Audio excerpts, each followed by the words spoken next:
की भी बात कर रहे थे, एमओयू की, वो 14 पॉइंट भी बहुत ओपन टू इंटरप्रिटेशन थे और बहुत वीक इस लिहाज से थे कि उसको इम्प्लीमेंट किस तरह किया जा सके। डॉक्टर साहब से पूछते हैं जी, डॉक्टर रिजवान साहब, एमओयू के जो 14 पॉइंट थे उनमें बहुत ज़्यादा रूम था इंटरप्रिटेशन का, और जो जिस किस्म का मिसट्रस्ट शुरू से नज़र आ रहा है इन दोनों पावर्स के दरमियान, तो वो एक ऑफ कोर्स इम्प्लीमेंट करना मुश्किल था। लेकिन अब तो खैर क्योंकि एक्चुअल कॉन्फ्लिक्ट मतलब फ़ाइट शुरू हो गई है दोबारा, तो आपके ख़्याल से अगेन वो जो मैं एम्बेसडर साहब से भी पूछ रहा था पहले, कि यह कोई टेम्पररी एस्केलेशन आपको लग रही है या ये कोई प्रॉपर स्ट्रक्चरल ट्रांसफॉर्मेशन की तरफ जा रही है बात?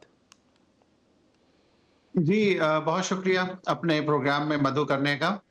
अभी बात करते हैं जो 14 पॉइंट्स का आपने ज़िक्र किया, तो देखें तारीख़ गवाह है कि जब एक बहुत ताकतवर और एक कम ताकतवर के दरमियान मुकाबला होता है, तो चाहे डिप्लोमैटिक फ्रंट हो, चाहे एग्रीमेंट्स हों, चाहे सरेंडर्स के एग्रीमेंट हों, या ये म्यूचुअली एग्रीड जो किए गए थे 14 पॉइंट्स, उसमें अमेरिका का पलड़ा फिर भी भारी था हर सूरत से, क्योंकि अमेरिका उसमें से एग्ज़िट चाह रहा था उस टाइम।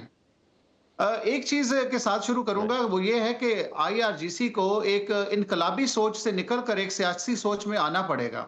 देखें, एम्बेसडर साहब ने भी जी। ज़िक्र किया, मैं समझता हूँ ईरान के पास तो ये अपॉर्च्युनिटी आ गई थी कि अमेरिका ने उनके लिए अपने जो फ्रीज़ किए हुए एसेट्स उनको ओपन करना शुरू कर दिया, ताल्लुकात में बेहतरी आने लगी और एक जो दोबारा से रिसर्जेंस हुई है जंग की, मैं ये समझता हूँ इसमें नुकसान ज़्यादा ईरान का इस वजह से है, क्योंकि इस टाइम ईरान के साथ अभी बहुत सारी सिंपैथी तो है लोगों की, लेकिन डिप्लोमैटिक फ्रंट पे कोई नहीं खड़ा हुआ। राइट।